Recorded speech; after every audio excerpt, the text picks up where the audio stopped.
बच्चे को सर्दी जुकाम खांसी है तो ये 5 चीज़ें आपको ज़रूर करनी है। फर्स्ट है जायफल को घिसकर उसका पेस्ट बच्चे के माथे पर और सीने पे लगाइए। सेकंड है कैस्टर ऑयल हल्का सा गुनगुना करके बच्चे के हाथ के नेल्स और पैर के नेल्स में लगाइए।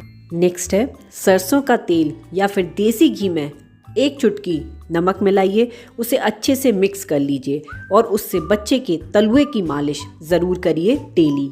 बच्चा अगर 6 मंथ से बड़ा है तो उस केस में बच्चे को हल्दी वाला दूध पिलाइए, और अगर बच्चा 1 ईयर से बड़ा है तो उस केस में सबसे अच्छा होता है काली मिर्च को कूट लीजिए और उसे थोड़े से हनी में मिलाकर बच्चे को चटाइए। इससे बच्चे का सर्दी जुकाम खांसी में तुरंत